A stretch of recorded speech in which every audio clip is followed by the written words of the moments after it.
Hello, River Valley parents and guardians. I'm Seth Felt, Dean of Students at River Valley Charter School. Today I'm going to show you guys how to access and navigate Jupiter Grades so that you can check up on your students' work. You should have received an email from us earlier this week or upon your enrollment in Jupiter Grades, and this will go to the email address that you first used when you enrolled in the school. Your email will look something like this. So we can reply to this message, or we can click the link above to view grades, homework, and other important information. I've set up a test student to walk you guys through this process. This test student is enrolled in 9th grade courses, but these courses are going to look very similar to the courses in 7th through 12th grade. So if it's our first time logging on, we click on the link to view grades, and I'm going to make a password here. So this is where you guys would make a password and put it in. If you have multiple children, use the same password so that you can check on each child that's in Jupiter Grades in River Valley. Okay, and then it's going to give me some information here, and this is important because you're going to want to get alerts about what's going on with your student. So you can put your student's email address. This would be their River Valley High email address. So first.last@rivervalleyhigh.org. It should already be populated in there. If you see an error in that, email me and I'll fix it. You can put a mobile phone in here. Then you can put your name and your relation to the student. You can put your mobile phone. I have the school's phone number in here for right now.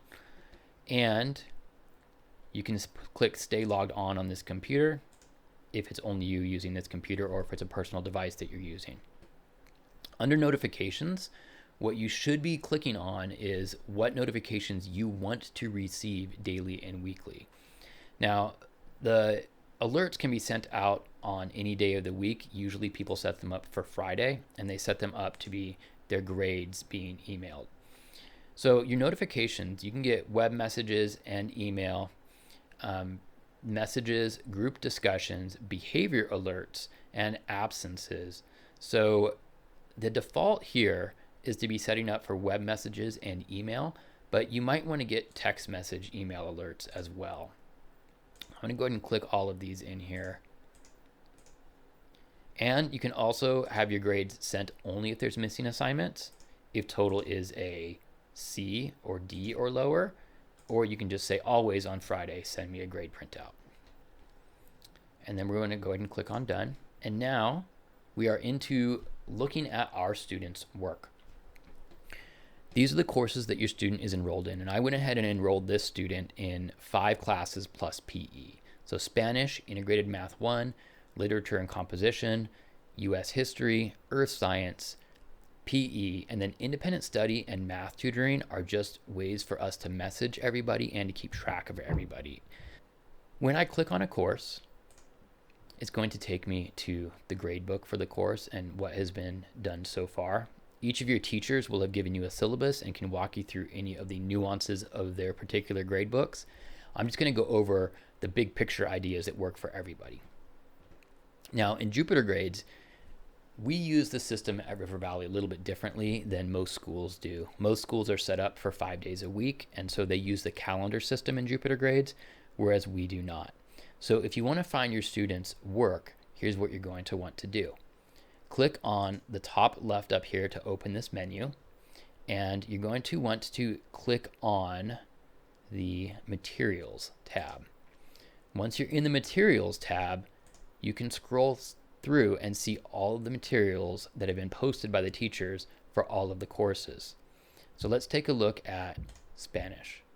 You've got the syllabus, you've got a lot of other information here. This is where we will post assignments, worksheets. If your student is ever absent, this is the first place to look for anything that you need. The main thing that I'm looking for right now, though, to get started, is the weekly assignment sheets. So I'm going to click on the weekly assignment sheet for Spanish 1, Week 1, and it's going to open up a PDF for me. And here it will pop up with Spanish 1, Week 1 Independent Study. Now, each of these assignment sheets are going to look very similar in all the classes, but these are made individually by the teachers, so there will be a few differences. The main thing you need to look at, though, is what week we are in. So we're currently in the first week of school, and what day the work is due. Now, your student's first day of school on campus is called the A day.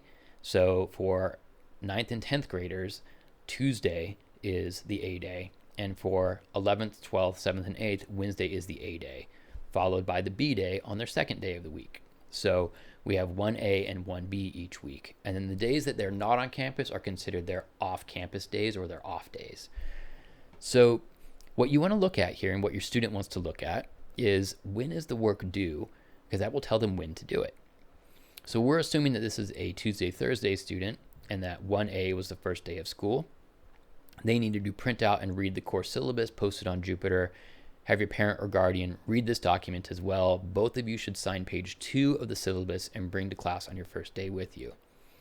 Okay, so you simply read the instructions here and you do what needs to be done. Some teachers will link to their worksheets here. They'll be linked to text sometimes. And oftentimes your students will be told in here what pages to read in their textbook or in the novels that they're reading. Keep in mind that the work on this worksheet is due on these specific days. So the work due for 1B is due on Thursday, the first Thursday of school for 9th and 10th graders. And it also goes into what's due for next week on 2A. And that's because River Valley's calendar week goes from the A day to the A day. So a Tuesday, Thursday student would come to school on Tuesday, have work to do at home on Wednesday, come back to school on Thursday, have work to do at home on Friday and Monday, and then come back the following week, which would be 2A, or the next week. And that's why our assignment sheets cross over into the next week. Now you'll find that each of the courses has something very similar. They have assignment sheets that you guys can access by simply looking at the files here. Make sure that you read any of the pertinent information up here for you. The teachers spend a lot of time making sure that the students understand what to do for independent study work, so everything should be spelled out here pretty easily. So here for math, you can see that your student has work due on Thursday 1B and on Tuesday 2A. So the way that it would work here is if you're doing work for Thursday, this work in here should be done on Wednesday on their off-campus day.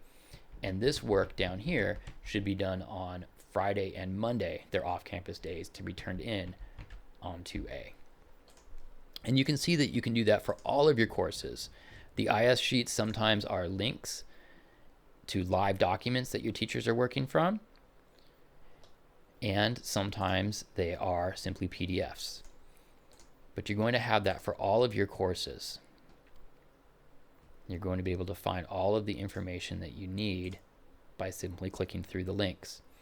So if you want to monitor what your student is doing, the best way is to access and look at these independent study sheets every A day. So Tuesday or Wednesday, whichever their first day of school is of the week, the teachers will have these posted by 4 o'clock on that day. So your student goes to school on Wednesday, comes home that afternoon, that evening, you guys can look at this together and figure out what needs to be done and make a plan for the week. You're going to find that also you have physical education for some of your students, especially if you're 7th, 8th, 9th, or 10th, you most likely have a PE course. Mr. Bowman has PE log instruction videos here and guidelines for you. In addition, you have school office information, and that school office information is going to have information about your master agreements, your independent study logs, and all of the information that you'll need coming from the office. When you click on the independent study tab, you will see that sometimes assignments show up here. We have some PDFs that are going to show up for you. These are from last year, but these are our IS logs that you will have to get signed and turned in. Your student will be giving a missing assignment if they are not turning these in on time, and you will be alerted. So we try to make things as automated as possible. Okay, so there's a lot of other things that Jupyter Grades has that we don't really need, such as the calendar. You can look at the behavior log and the directory. You can look through all of these things if you wanted to get in contact with anybody. And you can always just email us directly through here. The way that we have the River Valley email account set up is for teachers and students. Because Jupyter Grades has your rivervalleyhigh.org email address in there, if you email through Jupyter, it goes directly to Jupyter as well as our email inboxes in Gmail. So if I messaged a teacher or a student through here, it would go to their Jupyter grades and also to their Gmail.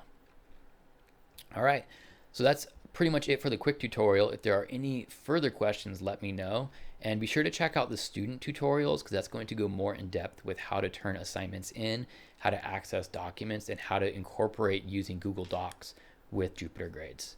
All right, hope you guys are having a great start to the year. I'll talk to you soon. Bye.